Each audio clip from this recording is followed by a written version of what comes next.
We're in New Germany State Park in Northern Maryland, and we're here just for a day and a night. And yeah, that's snow behind me, so it's gonna be a cold night.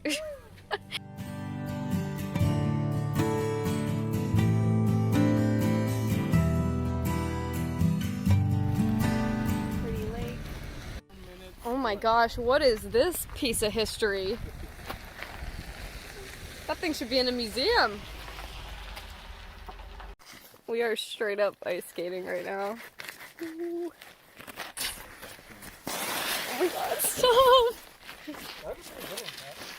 Alright, this is the first trail. Green is Turnpike. Here we go. By the way, I got these really cool hiking boots at REI recently. They're waterproof, and they're the Ultra V-Flex Ultra. The thing that's cool about them is if you look at the top of them, they're shaped like an actual foot, so they're very wide at the top. And usually, I never really thought about this before the guy at REI explained it to me, but shoes are usually not really shaped to the human foot. They're like super narrow at the top. So these shoes are really cool because they give your toes a lot of space. And I've just noticed it. I love wearing these shoes, these boots, because they're so comfortable, and I feel like my toes can just breathe. And after wearing these for a while, I put my regular sneakers back on, and it felt like they were squeezing my toes. So they're very expensive. They were like $180 or $160 or something. But so far, they're worth it. This is my first like actual hike I'm testing them out on, but we're going to be doing a lot of hiking this spring, so I'm going to be putting the miles on them, so hopefully they hold up. Alright, since we're on the topic of gear, also check out this jacket. Again, it's from REI. No, I'm not sponsored, although I wish I was, but this jacket is an $8.50 down jacket, and it was on sale, and I got it in like January, and it is so warm. It's like the only jacket that keeps me warm enough in the winter. Last time we went camping in November, you can check out that video, Catoctin Park. It was freezing at night, but I didn't have a jacket like this, so I'm hoping that tonight when it's 30 degrees, I'll actually be warm enough because I got this $8.50 down jacket. So lesson learned this year is to actually invest in nice gear because it lasts and it's worth it, and it actually keeps you warm. Normally I would cheap out and buy like super cheap boots or a jacket, and it would just like not keep me warm. So what? Good gear is where to go. So usually Natty B wears everything from Payless, and it gets beat. And so we're like, no, we can't do that. We have to take care of ourselves. We're getting old. Yeah, Payless? Almost 30. Payless? No, I'm not. I have a few more years to go, but Payless is where it's at. Unfortunately, they're going out of business, which is super sad. Will, what you doing back there? Enjoying nature.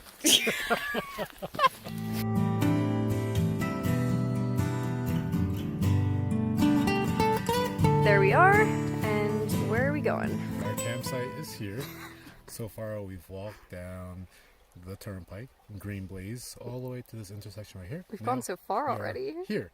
And now we have about a half mile to go down the turnpike until we get to Dynamite Shack Loop, Purple Blaze, and we purple blaze that joint all the way around until we get to Dogleg Trail, Orange Blaze, and we orange blaze all the way to the Acorn Loop, Blue Blaze to... So we're essentially doing a big loop that equates to how many miles? 5? 5.6. All right.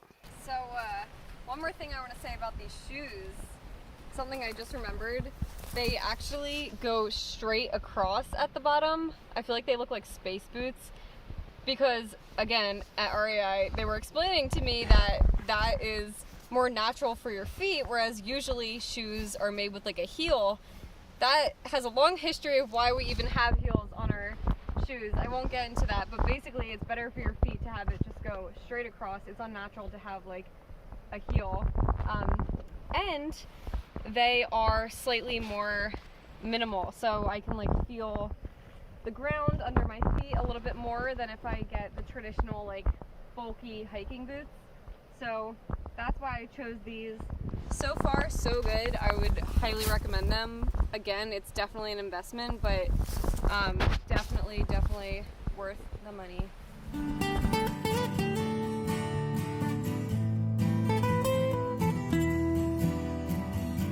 I'm about to show you one of my favorite snacks that I always bring camping. These little apple squeezy things. This is apple cinnamon. They look like baby food, but I swear they're not. It tastes just like, I mean, it's basically applesauce, but they're so easy to just throw in your bag. They're lightweight, they're portable, and they give you like some nice fruit in your day when you're eating like granola bars and all that kind of stuff. So, pro tip. So I just found a tree that looks exactly like my spine. And I'm the chiropractor. That is how it curves. It goes to the left, just like that, and then it goes slightly curved back to the right. So, yep, that's my my spirit tree, I guess.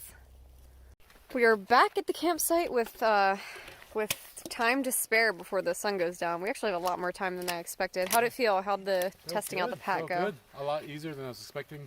Granite is only like, I don't know, max 15 pounds, but just getting started. It was good. Still hugs me like a baby. Nice. Getting back into it after a long, cold summer. Cold winter. Check out Will's cool lighter.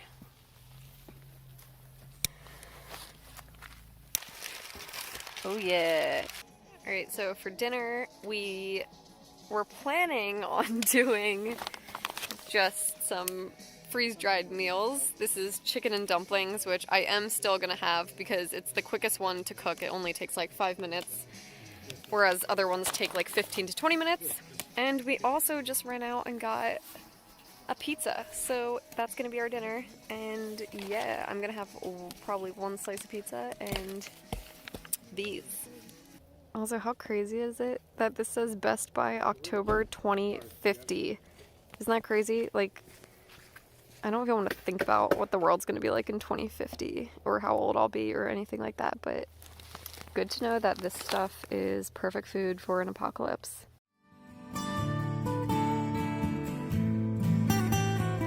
Eating pizza as I wait for my water to boil to make the chicken and dumplings.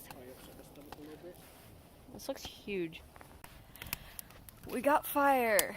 It's gonna be a very, very cold night. Heating some pizza over the fire there. Don't let it catch on catch on fire there.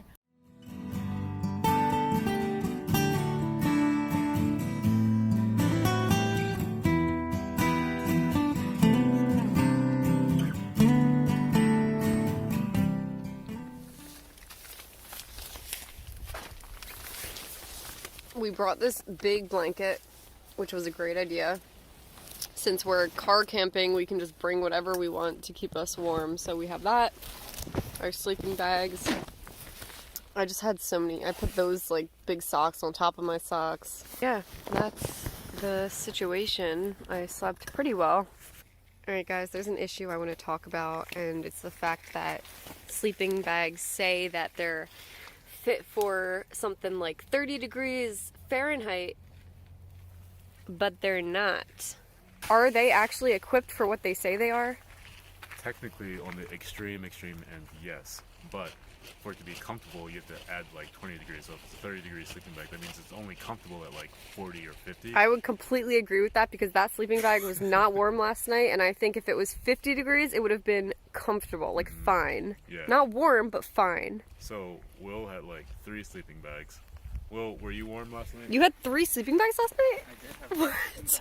Wait, so did you look at the temperature of them, or do you just like layer them up? I mean, I did look at it, but I had like 2 30-degree ones and then one that was like a 51. So did the 2 30s cancel each other out and get to like 0 degrees?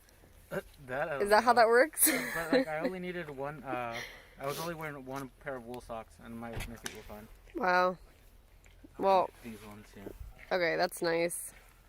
That's nice. I mean, I'm glad some of us were warm. I thought I had wool socks, but I don't think they were because I had 3 layers of socks and my feet were still frozen. So, yeah, just be on the lookout when you're buying a sleeping bag. If it says 30 degrees, add 20 degrees to it. I'm hearing like the most beautiful sound in the world right now. Can you hear that little bird?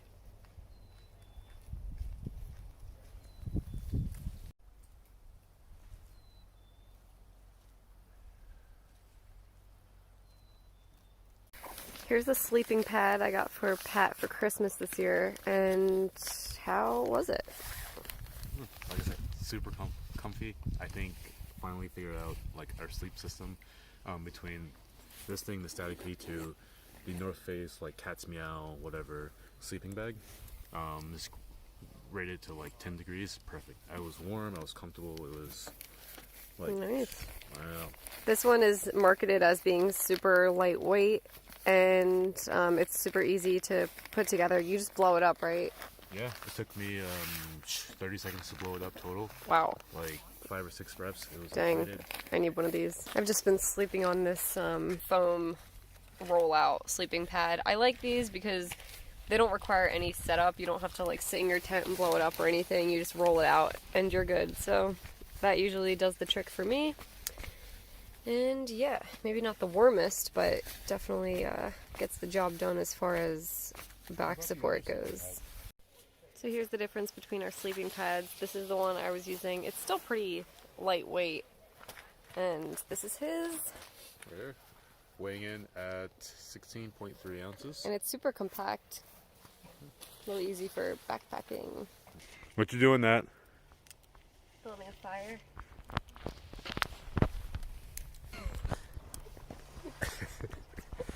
See, this one probably won't burn well because it's not snapping, meaning it's not dry. So we can just throw it in and hope that it catches.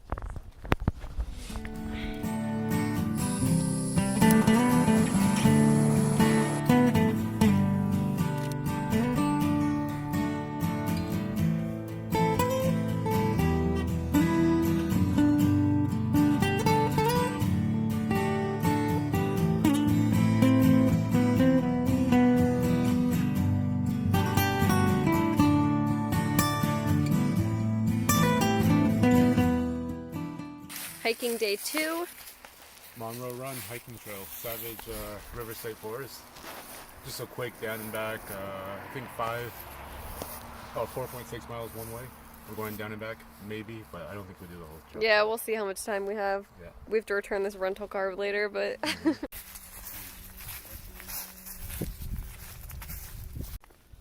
trail register. Hey, what do we got? What's today's date? No idea. How cool it is. They have the ones from 2011. Wow. It's funny how this looks like ancient. It looks like it's something from like the 50s, but yeah, it's cool. 2011. Yeah. Were you in middle school then? No, I was in high school. Today's the 20th. You have to sign it. Hobbit, Dragon, and Bigfoot. DC. Those are our trail names. Which one of us is We're not Hobbit? saying who's who. You have to leave that up to your imagination. Hobbit, Dragon, Bigfoot. 45 degrees with the sun. In this episode of How to Cross the Stream, make your own bridge. Wiggle it, just a little. Okay, that looks like a bridge to me. Yeah, might not be the most secure thing in the world, but... So now we're hiking all uphill because we just hiked downhill, down into that valley. And this hike is very uphill. So I'm shedding so many layers. I still have 2 layers of pants on, including 1 thermal layer. And I have my 850 down jacket, my hat. So yeah. I mean, I guess that's what they mean when they say to layer up, because it's good when it's cold, and when it's hot, you can just take off all the layers you need. Beautiful though, beautiful weather. No clouds in the sky. Off we go!